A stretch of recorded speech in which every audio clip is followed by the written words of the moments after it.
Olá, eu sou o José do Placa e nós vamos iniciar hoje a aula sobre análise de agrupamento, clusterização. Bem, quando a gente fala em agrupamento de elementos, de entidades, normalmente é uma tarefa que nós vamos realizar quando nós temos um conjunto de entidades, de sujeitos, de coisas, e queremos identificar grupos desses conjuntos. Isso normalmente é efetuado quando queremos identificar grupos nos quais não estão evidentes esses grupos. Se eu pensar, por exemplo, num conjunto de clientes de uma loja, eu posso facilmente estabelecer diversos critérios para agrupar esses clientes. Eu posso agrupar esses clientes por faixa etária, que é um atributo que os clientes têm, pelo sexo, pelo endereço que eles residem e assim por diante. Não é esse tipo de agrupamento que nós estamos tratando. Eu quero, a partir de um conjunto de informações, características e atributos desses clientes, identificar os grupos que eles possam estar sendo alocados, para depois eu analisar quais são as características desses grupos. Então, dependendo dos dados que forem utilizados, eu posso, a partir dos hábitos de consumo desses clientes, num determinado período, obter alguns grupos e depois identificar que fazem parte daqueles grupos clientes que têm determinados hábitos de consumo em determinadas épocas do ano. Por exemplo, clientes que costumam consumir produtos é, com alto teor calórico em determinadas épocas do ano. Outros clientes são clientes que costumam consumir produtos ligados a festas, decoração em determinadas épocas do ano, e assim por diante. Então, a gente vai utilizar a análise de agrupamento sempre que nós não conhecemos muito bem características daquele conjunto de dados e queremos ver aos quais grupos eles pertencem, para daí tirar as devidas conclusões. Bem, nós vamos trabalhar os seguintes tópicos. Vamos ver um conceito inicial de análise e agrupamento, vamos falar sobre classificação e agrupamento, é importante a gente distinguir esses dois termos. Vamos ver alguns usos do agrupamento de dados, como se faz a escolha do número de grupos. Vamos falar, a partir de então, durante todo o restante da aula, sobre o processo de agrupamento de dados, quais são as principais etapas desse processo de agrupamento de dados. Vamos falar sobre algumas medidas de similaridade, vamos exemplificar essas medidas de similaridade com a distância de Hamming. Vamos falar sobre os coeficientes de similaridade, o cálculo da dissimilaridade. Vamos falar sobre medidas de proximidade ou distância, os métodos de agrupamento, quais são as principais formas de representação dos grupos, como é que eu faço a avaliação do agrupamento e algumas medidas dessa avaliação. Tá? Bom, a análise de agrupamento é também chamada de análise de cluster, né? Clusterização, né? O termo em inglês para agrupamento. Né? A gente pode entender como um método que permite agrupar sujeito, coisas, objetos, né? Ou variáveis em grupos com uma ou mais características em comuns. Né? Não sendo necessário ter informações já dadas sobre essa composição do grupo, né? Ou seja, eu não tenho maiores informações sobre como formar esses grupos, né? Como eu falei anteriormente, né? Eu quero exatamente descobrir quem são esses grupos. Muitas vezes a gente tem esse conjunto de dados, né? E essa necessidade de agrupar os dados, né? Por algum critério de similaridade, né? Em vista a algum objetivo que a gente queira fazer, né? Então, a gente, no final, né, eu vou ter um conjunto de dados onde eu vou poder identificar claramente quais são esses grupos de acordo com os critérios de similaridade que eu vou identificar nos grupos e a distância, né, ou dissimilaridade que eu vou querer ter entre grupos. Né? Bom, então, é importante a gente fazer essa distinção de classificação e agrupamento, porque quando eu estou fazendo uma atividade de classificação, que é também chamado de aprendizado supervisionado, né? eu tenho um conjunto de elementos e objetos, aqui no nosso caso a gente tem um conjunto, né, de animais, né? No aprendizado supervisionado, né, eu vou rotular esse conjunto de animais, né? Então, eu vou carimbar que o primeiro é um pato, o segundo é um pato, o terceiro não é pato e o quarto não é pato. Então, através de algoritmos de machine learning, eu vou construir um modelo que vai aprender a classificar esses objetos aonde eu já rotulei previamente, né, os objetos usados nesse treinamento. A partir daí, eu pego um novo objeto, um quinto objeto, e o meu modelo vai poder identificar se ele é ou não um pato. Essa é a atividade de classificação. Na atividade de agrupamento, que também é chamado muitas vezes de aprendizado não supervisionado, eu não sei fazer essa rotulação.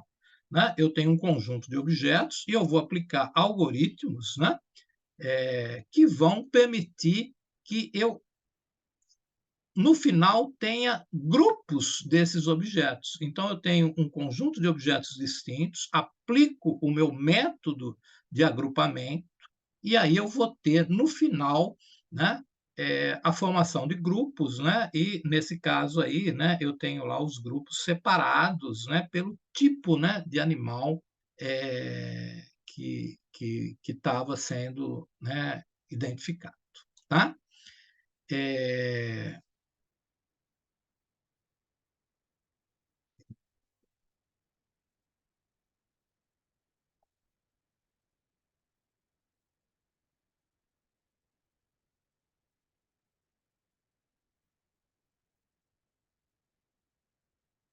bom, então, continuando, né?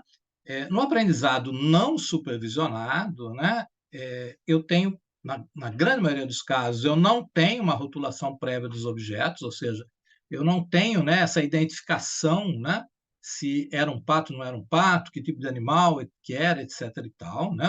Cada objeto tem as suas características próprias, né? E como é que eu posso identificar, então, objetos semelhantes? É exatamente esse o objetivo, né, da aula de hoje. Né? Então, vamos imaginar que eu tenho esse conjunto de objetos, aí eu tenho aves e peixes, né? E a gente, sem ter tanto conhecimento assim de biologia, a gente consegue identificar características comuns, né? Ou seja, as aves têm bico, né? Têm penas, né? Os peixes têm escamas, né? Têm guelras, né?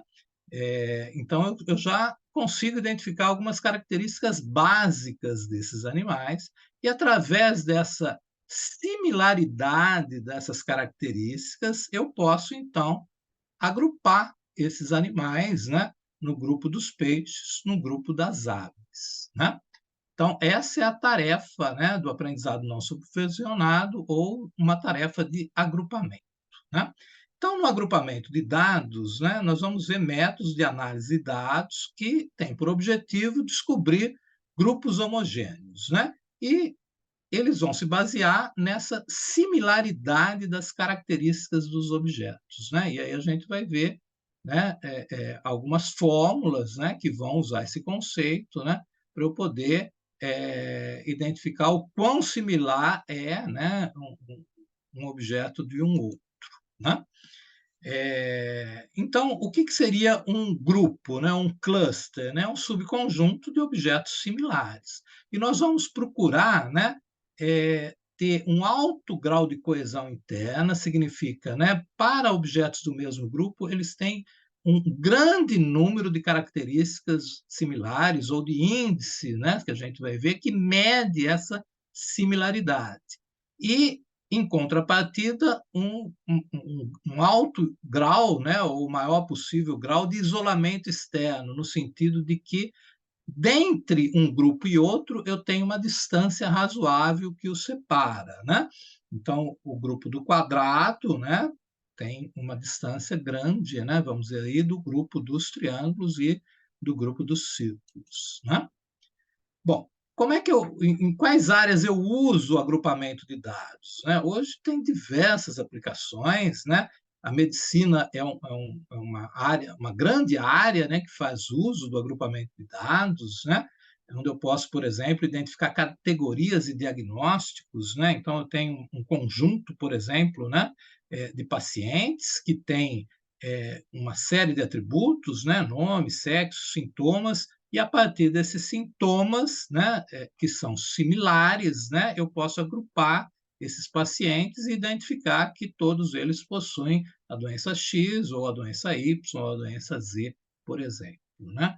Então, essa seria uma aplicação, né? Na biologia, né, evidentemente, né, eu consigo aplicar, né, para poder fazer classificações de animais e plantas, né, já num grau mais aprofundado, né, com características próprias, né, grupo de plantas, animais que têm determinadas características de desenvolvimento, características, né, de locais aonde eles são mais propícios e assim por diante. Na área de marketing, evidentemente, como a gente deu o exemplo inicial, né, eu posso identificar grupos de clientes com características específicas, né, nichos, né, de clientes. Isso é extremamente importante para a área de marketing, né? Na análise de imagem, né, na aplicação de detecção facial, né, em aplicações de reconhecimento facial também é uma outra área, né? Bom, como é que eu faço a escolha do número de grupos? Eu tenho um agrupamento, mas quantos grupos eu vou ter? Bom, dependendo do algoritmo, eu aplico o algoritmo até chegar numa condição de parada, como nós vamos ver, e conseguir chegar num número de grupos, né?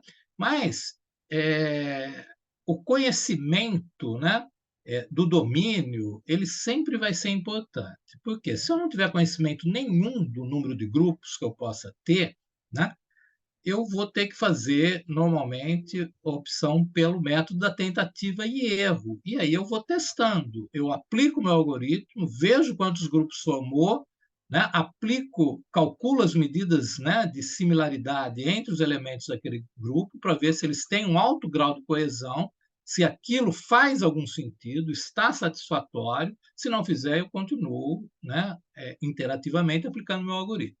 Se eu já tiver algum conhecimento prévio do domínio, né, eu já posso estabelecer, né, é, alguma expectativa do número de grupos razoável que eu devo conseguir, e aí eu aplico também o meu algoritmo, já com uma condição de parada, né? Número máximo de grupos, de acordo com o conhecimento do domínio, desse conjunto de dados, é N. Então, a hora que eu chegar no N, né, está razoável de eu parar o meu algoritmo. Tá? Bom, aqui nós vamos entrar então no processo de agrupamento de dados, que ele é composto, né, por essas 5 etapas, né? Uma etapa de pré-processamento que envolve a transformação dos dados. Muitas vezes eu tenho dado categórico, eu vou transformar eles, né, em dados normalizados, numéricos, por exemplo, né? Os mesmos dados numéricos podem também ser normalizados. Eu vou fazer um processo de limpeza, né? Principalmente quando eu não tiver informações completas, né? Então, essa etapa de pré-processamento visa pegar os dados e colocar eles no formato mais adequado para que eu possa aplicar, né, os métodos e algoritmos, né, de agrupamento. Depois eu vou definir a minha medida de similaridade, é o que a gente vai falar agora, né? Qual é a fórmula, né, o índice que eu vou utilizar, o método que eu vou utilizar para ver o quão próximo estão aqueles elementos de um mesmo grupo. Depois eu passo a executar o método de agrupamento, o algoritmo, né? A partir daí eu já posso utilizar alguma das formas para representar meus grupos graficamente, né? E poder fazer mais análises, né? E a última etapa é a avaliação do agrupamento para ver o quão bom, né, ele ficou aquele agrupamento. Vendo que nessa avaliação eu posso, né, retornar caso ele ainda não tenha atingido, né, um grau satisfatório, né, de agrupamento, né? Bom, vamos começar então vendo, né, a definição da medida de similaridade, né? Então, a similaridade significa, na verdade, a proximidade, o quão próximo, né, cada elemento do grupo está dos demais elementos, né? Isso vai me dar esse grau de coesão dos elementos do grupo, né? E, obviamente, a gente vai trabalhar para obter o maior índice de similaridade possível, né? E a dissimilaridade é exatamente a distância intergrupos, né, entre um grupo e outro. E também, né, o que vamos procurar buscar é obter a maior distância, né, de dissimilaridade possível, né, para os grupos serem bem distintos. Claro que eu vou ter casos, né, onde vai haver uma certa região, né, de sobreposição, onde determinados elementos, parte dos atributos deles fazem com que ele pertença a um grupo e a outra parte pertence a outro grupo, e aí eu vou ter que utilizar, né, critérios para poder fazer melhor essa separação, né? Mas, em linhas gerais, né, é isso que a gente vai buscar, né? Um maior índice de similaridade e uma maior distância possível entre os dois grupos, né? Como é que eu posso representar esses objetos para que eu possa fazer os cálculos da medida de similaridade? Uma das maneiras é através de uma matriz de dados, onde cada linha representa um objeto, né? E cada coluna tem o atributo desse objeto, né? Então, eu vou ter lá, né, N objetos, né? Que podem ser, por exemplo, animais, podem ser pessoas, podem ser clientes, né? E assim por diante.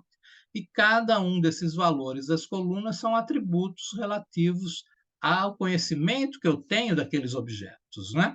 Então, se for clientes, né, eu vou ter índice que indica hábitos de consumo desse cliente, o quanto ele consumiu de cada produto, né, que eu tenha dentro da minha loja que eu queira trabalhar, né, e assim por diante. Se for animais, né, esses atributos podem ser características dos animais, né, a quantidade de perna que o animal tem, se ele tem ou não tem pena, né? E outras informações a mais, né? E eu tenho também, né, uma outra forma de representar esses atributos, né, através de uma matriz de distância, né? Então, aqui eu vou ter também N objetos, né? E eu vou ter a distância que eu tenho, de acordo com o conjunto de atributos daquele objeto, para cada um dos demais objetos do meu grupo. Então, essa é uma matriz triangular, onde a diagonal principal é zero. Por quê? Porque a distância, né, entre um objeto e ele mesmo, obviamente, é zero. Né? Ele tem todas as características, né, iguais, né, a ele próprio, evidentemente. E ela é triangular, né, no sentido de que eu posso trabalhar com uma matriz triangular inferior ou superior, porque os dados são os mesmos, né? A distância do objeto 1 para o objeto 2 é a mesma do objeto 2 para o objeto 1. Então, aqui eu tenho lá, né, então, uma triangular inferior, né, onde eu tenho lá um valor referente à distância, né, entre o objeto 2 e o objeto 1, que vai ser um valor, né, numérico aí qualquer, né? E depois eu vou ter lá a distância do objeto 3 para o objeto 1, do objeto 3 para o objeto 2 e assim por diante. Então, eu vou ter esse valor numérico que mede a distância calculada através, né, de alguns critérios que nós vamos ver a seguir, né, de cada objeto para cada um dos demais objetos do meu grupo, tá? Bom, aí nós vamos ter que ter, né, critérios, né, e formas de tratar diferenciado, né, se eu tiver dados categóricos ou dados numéricos. Dados numéricos, né, são dados, né, eu tenho um valor numérico, né, e aí eu vou usar o próprio valor do atributo.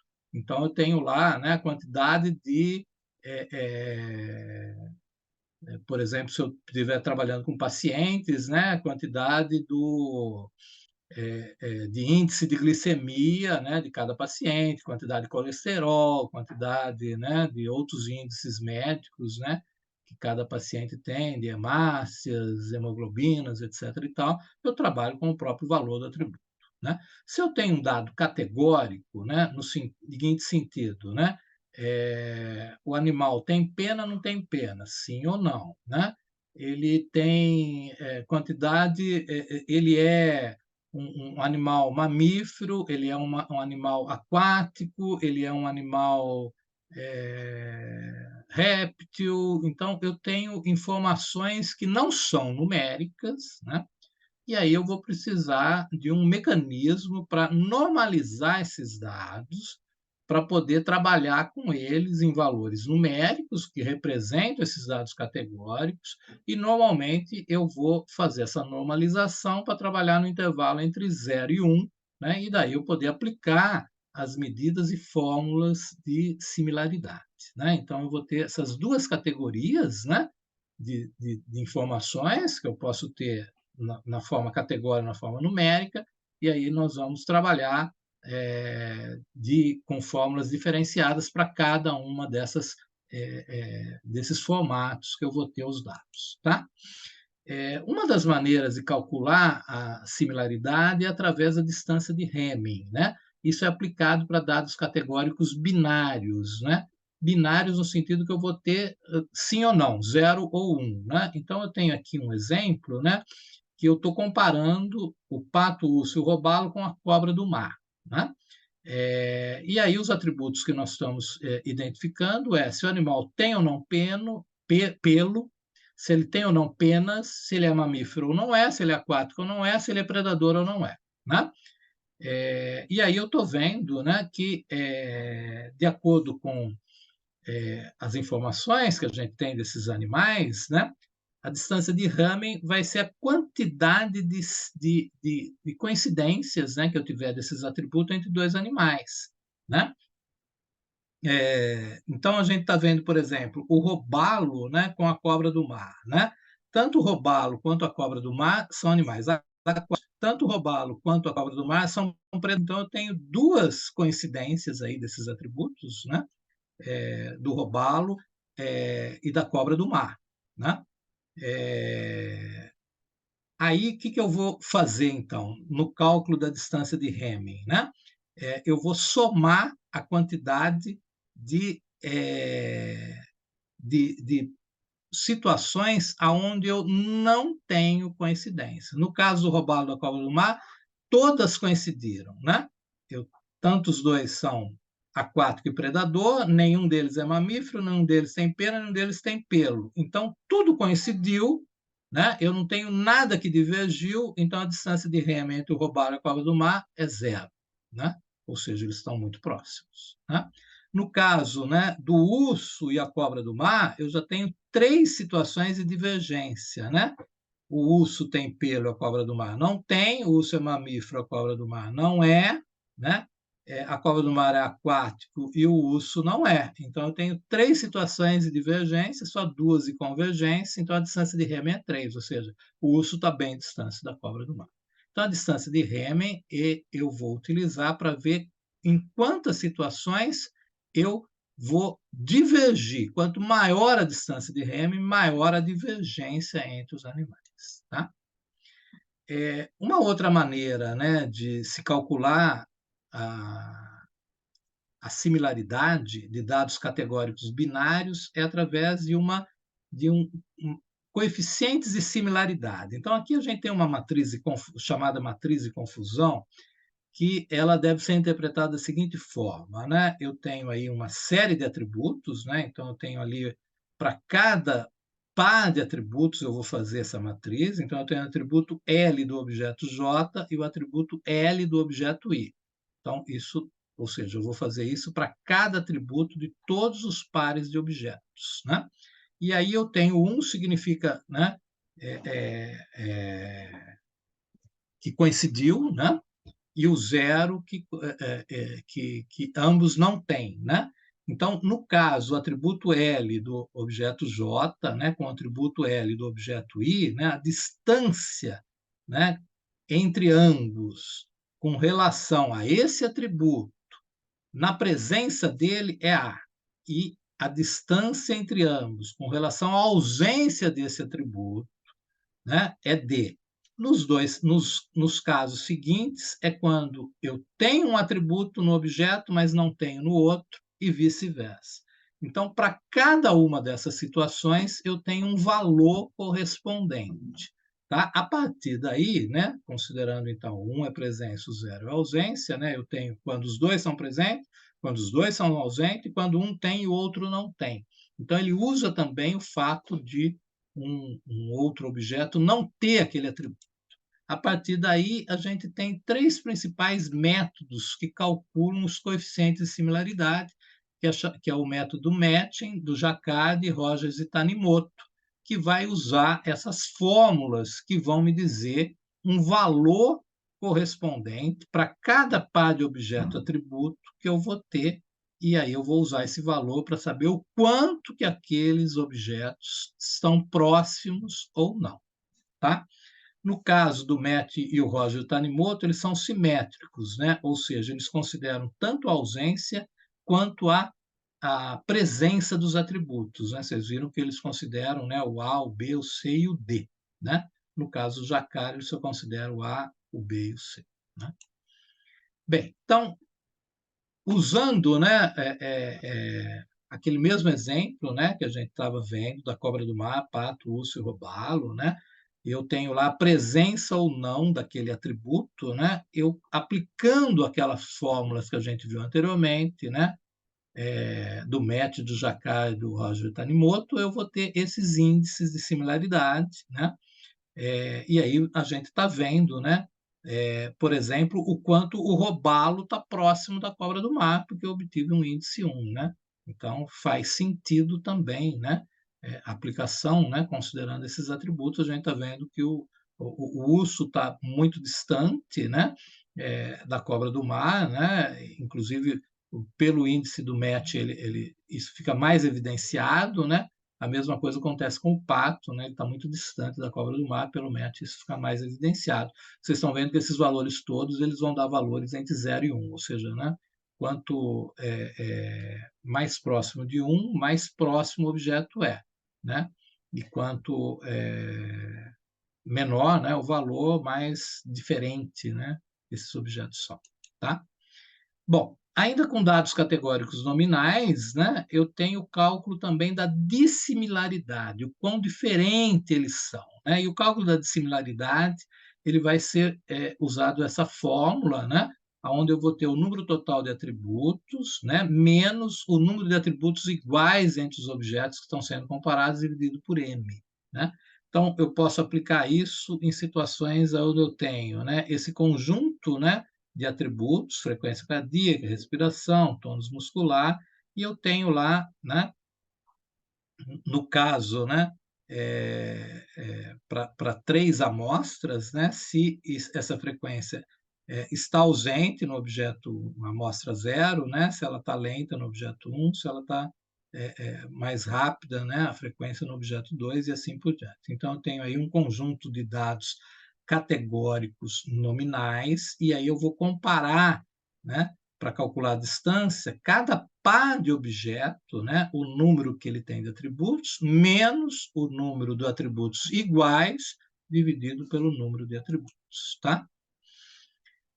No caso de eu estar trabalhando com dados categóricos ordinais, o cálculo da dissimilaridade ele vai usar essa fórmula, né, onde eu vou ter os p-valores distintos, já que eles são ordinais, eu consigo ordenar, né, são numéricos, né, tem uma ordem, então eu ordeno esses valores, né, cada valor vai receber um ranking, né, e depois eu normalizo esses valores entre 0 e 1, né, e calculo, né, esse valor. Então, um dado categórico ordinal são aqueles dados, né, onde eu tenho um valor, né, ordinal dessas categorias, né? Então, eu tenho lá quem é fumante, quem não é, né? E aí eu tenho valores de, por exemplo, frequência absoluta, frequência relativa. Eu vou usar esses valores para o cálculo da dissimilaridade, né? Então, ainda no nosso exemplo de animais, né, supondo aí que o meu atributo é número de pernas, né?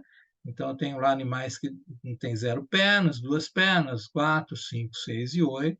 Eu faço um ranqueamento aí, já que eu tenho 6 valores distintos, eu faço um ranqueamento, né? O primeiro recebe o valor 1, o último recebe o valor 6, e depois eu normalizo ele para ficar com informações no intervalo, né, de 0 a 1, né? E vou usar esses valores para o cálculo da distância, né?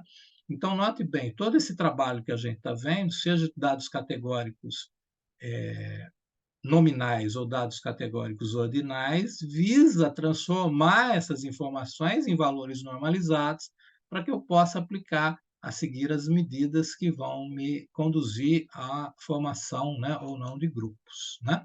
Então, no caso aí, para dados numéricos contínuos, né, que é uma outra forma que eu posso ter da representação no meu conjunto de dados, as medidas mais comuns, né, que a gente usa, né, são as que a gente já conhece, né, que é a distância euclidiana, né, da forma de distância da geometria analítica, né, onde eu tenho lá a raiz quadrada, né, da diferença dos quadrados, né, dos valores entre dois objetos, e também é muito usada a distância de Manhattan, onde eu tenho a diferença dos módulos dos valores, né, de dois objetos. Tá?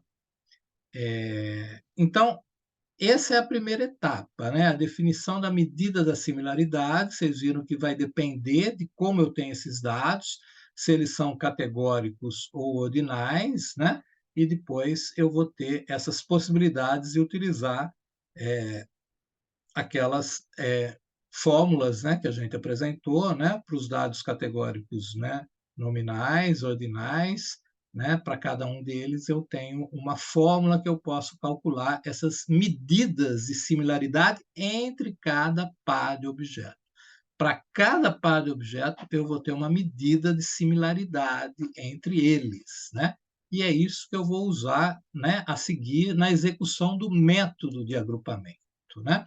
Então, o método de agrupamento, ele se divide em métodos hierárquicos e particionais, onde os hierárquicos eu tenho os aglomerativos e os divisivos, e os particionais exclusivos e não exclusivos, né? Nos hierárquicos aglomerativos, cada objeto pertence a um grupo, né? Ele parte dessa premissa, né?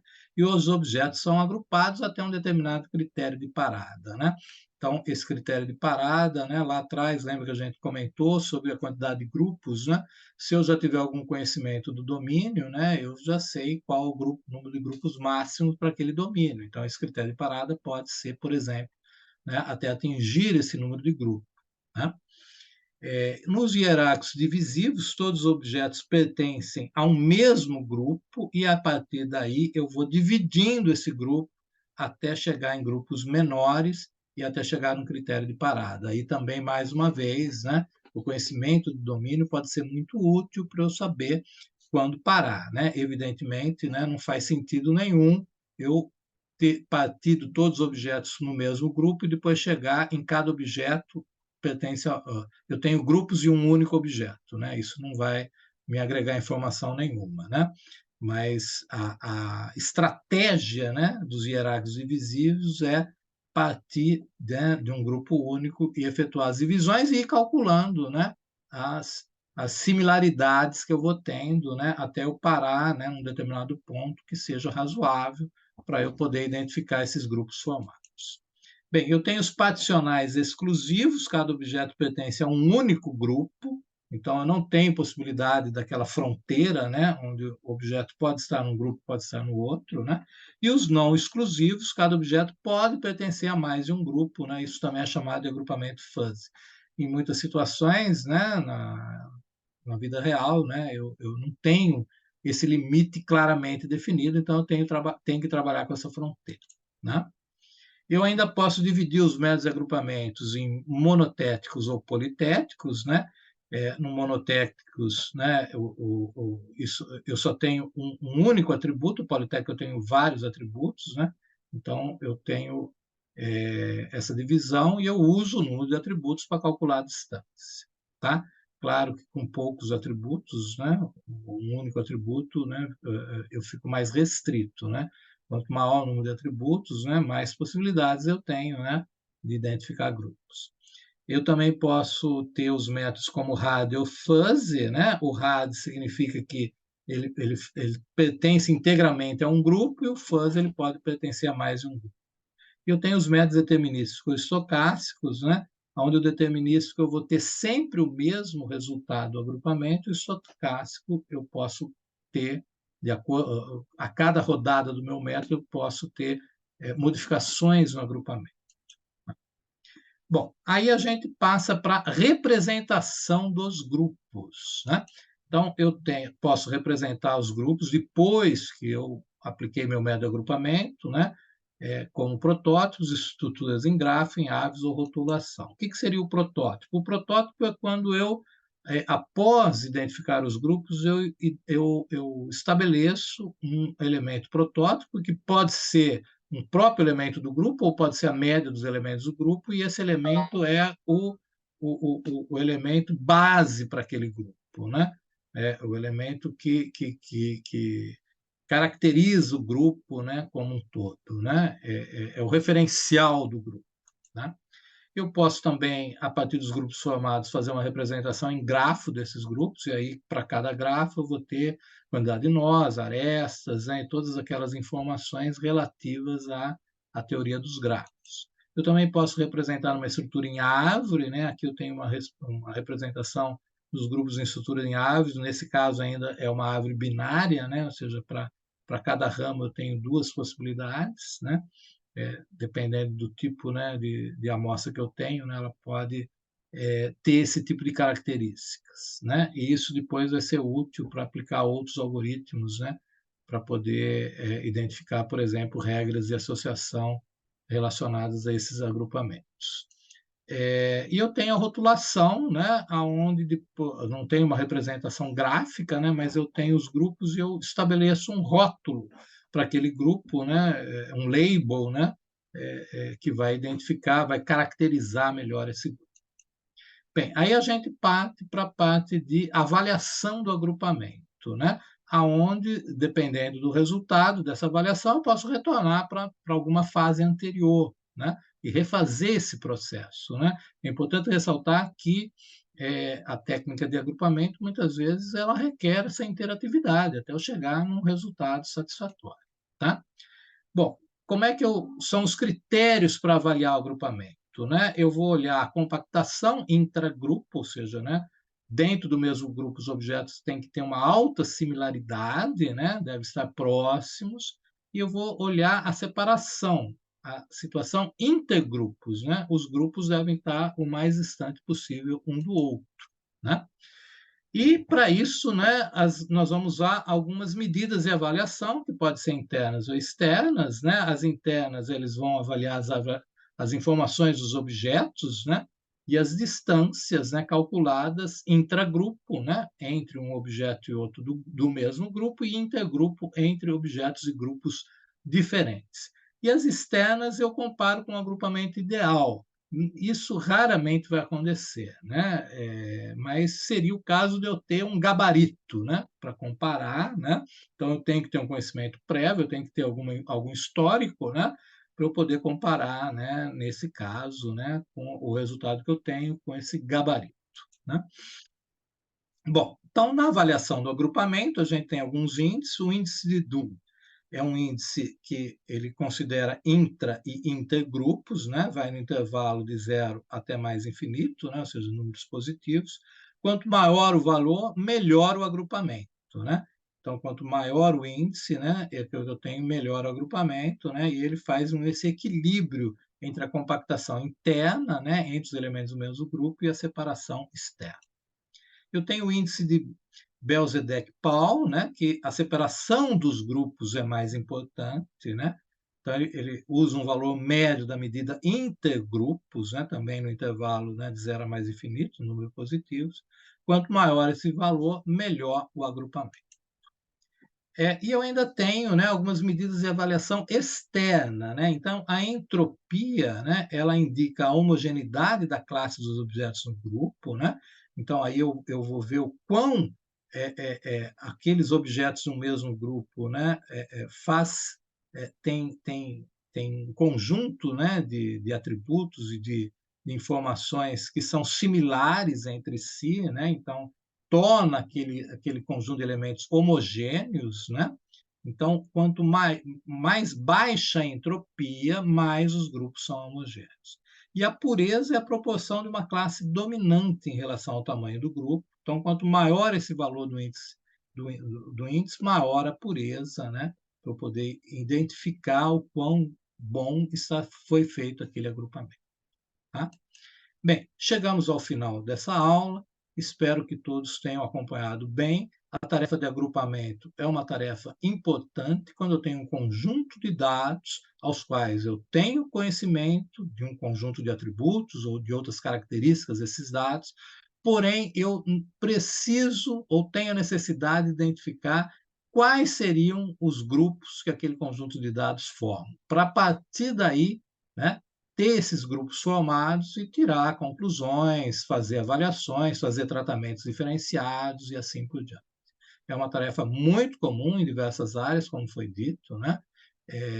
E para um gestor de dados, né, são informações relevantes porque vão proporcionar insights, né, do gestor e falar, nossa, então eu tenho um grupo, né, de usuários e consumidores, né, que tem esse conjunto de atributos, que tem esses perfis, né, então vamos fazer um olhar diferenciado, né, e políticas diferenciadas para atender melhor cada um desses grupos.